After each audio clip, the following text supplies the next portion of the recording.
안녕하세요. 오늘의 큐티노트입니다. 오늘 여러분과 함께 나눌 말씀은 이사야 49장입니다. 하나님은 정말 살아계실까요? 여러분이 겪는 세상은 어떠세요? 정말 열심히 기도했는데 아무 응답도 없는 것 같고, 내 삶은 어제와 똑같이 퍽퍽하고 세상은 여전히 불공평하게 돌아가는 것처럼 보이는데, 하나님 정말 살아계신 거죠? 아니면 살아계신데 혹시 저를 잊으신 건 아닌가요? 이런 거 저만 묻는 건 아니죠? 세상이 너무 부조리한 것 같고 기도를 하기는 하지만 마치 텅 빈 방에서 혼자 외치는 것 같은 기분, 하나님께 버림받은 것 같다는 깊은 외로움과 절망감. 오늘 말씀도 이런 외침으로 시작됩니다. 이스라엘 백성이 하나님을 향해 이렇게 부르짖거든요. 여호와께서 나를 버리시며 주께서 나를 잊으셨다. 너무나 솔직하고 또 너무나 아픈 이 고백에 하나님은 어떻게 대답하실까요? 오늘 우리는 이 질문에 대한 하나님의 대답을 따라가며 우리의 가장 깊은 의심과 두려움에 그분이 어떻게 응답하시는지 함께 묵상해 보려고 합니다. 이사야 49장의 배경은 바빌론 유수기입니다. 나라는 망했고 성전은 무너졌으며 백성들은 포로로 끌려가 이역만리 타향에서 살아가고 있었죠. 그들에게 예루살렘, 즉 시온은 이제 무너진 돌무더기일 뿐이었습니다. 그들의 눈에 보이는 현실은 그야말로 절망 그 자체였어요. 그 상황에서 하나님께서 나를 버리셨다, 나를 잊으셨다라고 말하는 건 어쩌면 당연한 반응이었을 겁니다. 우리도 그렇지 않나요? 오랜 투병 생활에 지칠 때, 계속되는 취업 실패에 낙담할 때, 깨어진 관계 앞에서 무너질 때, 우리의 눈에 보이는 현실은 너무나 거대해서 하나님의 약속이 희미하게 느껴지곤 합니다. 하나님이 정말 살아계시다면 왜 내 삶은 이 모양일까? 하는 원망 섞인 질문이 터져나오죠. 이사야 49장 14절의 이 탄식은 바로 오늘을 살아가는 우리의 탄식이기도 합니다. 하나님은 이 정직한 아픔을 외면하지 않으십니다. 오히려 이 탄식을 시작점으로 당신의 놀라운 위로를 펼쳐가기 시작하십니다. 상상을 초월하는 사랑. 하나님의 첫 번째 대답은 정말 뜻밖입니다. 하나님은 우리의 이성이나 논리에 호소하지 않으세요. 대신 우리가 본능적으로 알고 있는 가장 강력한 사랑의 이미지를 가져오십니다. 바로 어머니의 사랑이죠. 15절 말씀입니다. 여인이 어찌 그 젖 먹는 자식을 잊겠으며 자기 태에서 난 아들을 긍휼히 여기지 않겠느냐? 상상해보세요. 갓 태어난 아기에게 젖을 물리고 있는 어머니의 모습을요. 그 연결, 그 사랑은 세상 어떤 것과도 비교할 수 없죠. 하나님은 말씀하십니다. 내가 너를 사랑하는 게 바로 그런 사랑이야. 아니, 그보다 더해. 그런데 정말 우리를 전율케 하는 말씀은 그 다음에 나옵니다. 그들은 혹시 잊을지라도 나는 너를 잊지 아니할 것이라. 하나님은 인간이 가진 가장 위대한 사랑, 그 어머니의 사랑조차도 실패할 수 있다는 가능성을 인정하십니다. 세상에 어떻게 엄마가 자식을 잊을 수 있을까 싶지만 안타깝게도 그런 일들이 일어나기도 하죠. 인간의 사랑은 완전하지 않으니까요. 하지만 하나님은 말씀하십니다. 인간의 가장 위대한 사랑이 실패하는 그 지점에서 나의 사랑은 시작된단다.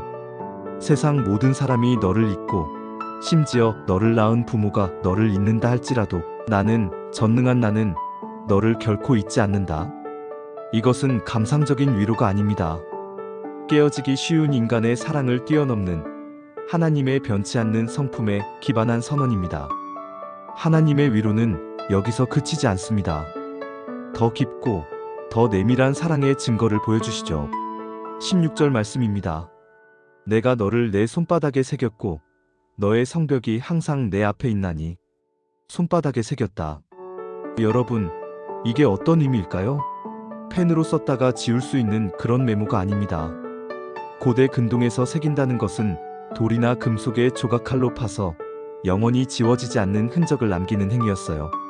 하나님은 우리의 존재를 바로 당신의 손바닥에 그렇게 새겨두셨다는 겁니다. 하나님이 손을 펴실 때마다, 무언가를 만드실 때마다, 세상을 움직이실 때마다 가장 먼저 보시는 것이 바로 당신의 손바닥에 새겨진 나의 모습인 거죠. 어떻게 우리를 잊으실 수 있겠어요? 우리를 잊는다는 건 하나님 당신 자신을 부정하는 것과 마찬가지가 되는 겁니다. 저는 이 말씀을 묵상할 때마다 십자가에 못 박히신 예수님의 손바닥이 떠오릅니다. 그 못자국이야말로 우리를 향한 하나님의 사랑이 얼마나 깊고 영원한지를 보여주는 영원히 지워지지 않는 책임이 아닐까요? 우리의 죄와 허물을 용서하시기 위해 치르신 그 대가가 부활하신 주님의 손에 영원한 흔적으로 남아 우리를 향한 사랑을 증거하고 있는 것입니다. 또한 내 성벽이 항상 내 앞에 있다는 말씀도 놀랍습니다. 당시 이스라엘 백성에게 성벽은 무너진 폐허, 수치와 절망의 상징이었어요. 그런데 하나님은 그 폐허를 보고 계신 게 아니었습니다. 그분은 지금의 무너진 모습 넘어 앞으로 회복될 영광스러운 예루살렘의 모습을 보고 계셨던 겁니다. 하나님은 우리의 현재의 무너진 모습이 아니라 당신의 능력으로 온전히 회복될 미래의 우리를 보고 계십니다. 하나님의 약속은 이제 구체적인 그림으로 펼쳐집니다. 자식을 잃고 외로웠던 시온에 사방에서 자녀들이 돌아와 땅이 좁다고 말할 날이 올 것이라고 하십니다. 시온은 어리둥절해서 묻겠죠. 내가 자식들을 다 잃었는데 이 아이들은 다 어디서 왔는가? 이것은 인간의 힘으로 이룬 회복이 아니라 하나님의 기적적인 창조 행위임을 보여주는 것입니다. 더 놀라운 것은 이스라엘을 억압했던 이방 나라들, 그 왕들과 왕비들이 이제는 이스라엘 자손의 양부와 유모가 되어 그들을 섬기게 될 것이라는 약속입니다. 이전의 압제자들이 이제는 보호자가 되어 이스라엘의 자녀들을 품에 안고 어깨에 메고 돌아올 것이라고 말씀하십니다. 이 모든 놀라운 역전의 그림 끝에 하나님은 마침내 이 말씀의 핵심 결론을 선포하십니다. 23절 하반절입니다. 네가 나를 여호와인 줄을 알리라. 나를 바라는 자는 수치를 당하지 아니하리라. 수치를 당하다는 것은 단순히 창피하다는 뜻이 아닙니다. 내가 믿고 의지했던 것이 결국 헛된 것이었음이 만천하에 드러나는 공개적인 망신, 희망의 완전한 좌절을 의미합니다. 하나님은 약속하십니다. 나를 믿고 기다리는 너의 믿음은 결코 그런 수치로 끝나지 않을 것이다. 내가 반드시 너의 소망이 옳았음을 온 세상이 보도록 증명해 보일 것이다. 이쯤 되면 현실적인 의문이 들 수 있습니다. 하나님의 약속이 아무리 좋아도 현실의 벽이 너무 높은데요? 저 강한 대적의 손에서 어떻게 빠져나올 수 있죠? 24절은 바로 그 마음을 대변합니다. 용사가 빼앗은 것을 어떻게 도로 빼앗으며 승리자에게 사로잡힌 자를 어떻게 건져낼 수 있으랴. 인간적으로는 불가능하다는 항변이죠. 그러나 하나님의 대답은 단호합니다. 25절입니다.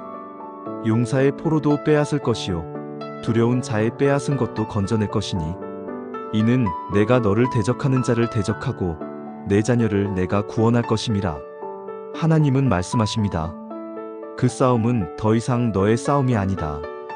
이제부터는 나의 싸움이다. 이스라엘의 적은 곧 하나님의 적이 됩니다. 하나님께서 친히 우리의 구속자, 즉 고엘이 되어주시겠다고 선언하십니다. 고엘은 고대 이스라엘 사회에서 빚이나 노예 상태에 빠진 가족을 대신해서 값을 치르고 구출해줄 의무가 있는 가장 가까운 친족을 의미했습니다. 하나님께서 우리의 가장 가까운 보호자가 되어 어떤 대가를 치르더라도 우리를 구원해내시겠다고 약속하시는 것입니다. 우리의 구원은 단지 우리를 위한 것이 아닙니다.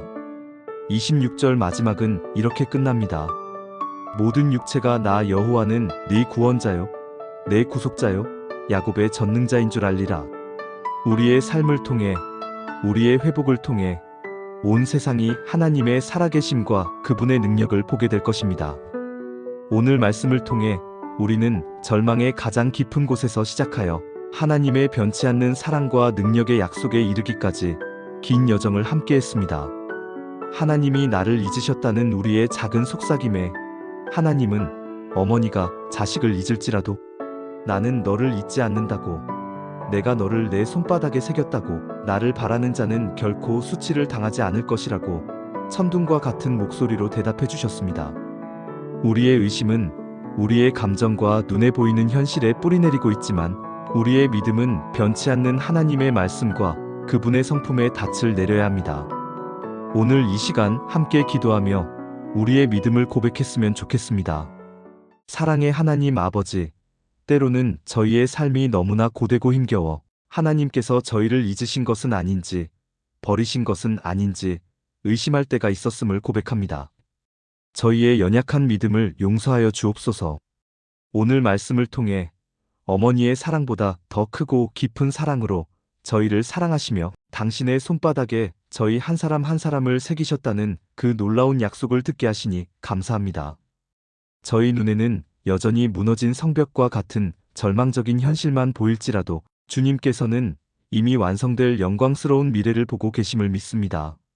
저희를 대적하는 세상의 힘이 아무리 강해 보여도 주님께서 친히 저희의 구속자가 되셔서 싸워주실 것을 믿습니다.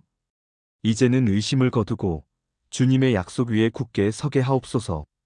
나를 바라는 자는 수치를 당하지 아니하리라 하신 말씀을 붙들고 어떤 상황 속에서도 소망을 잃지 않는 믿음의 자녀들 되게 하여 주시옵소서. 저희를 영원히 잊지 않으시는 주님, 저희도 매 순간 주님을 기억하며 살게 하옵소서. 살아계신 우리 주 예수 그리스도의 이름으로 기도드립니다. 아멘. 오늘 말씀 나눔이 여러분에게 작은 위로와 힘이 되었기를 바랍니다. 여러분은 오늘 말씀을 묵상하며 어떤 부분을 가장 깊이 느끼셨나요? 댓글을 통해 여러분의 생각과 은혜를 함께 나눠주시면 서로에게 큰 격려가 될 것 같습니다. 영상이 도움이 되셨다면 좋아요와 구독으로 함께 해주시고 알림 설정을 통해 다음 묵상 나눔에도 동행해주세요. 여러분의 삶의 자리에서 하나님의 잊지 않으시는 사랑이 늘 함께하기를 축복합니다. 감사합니다.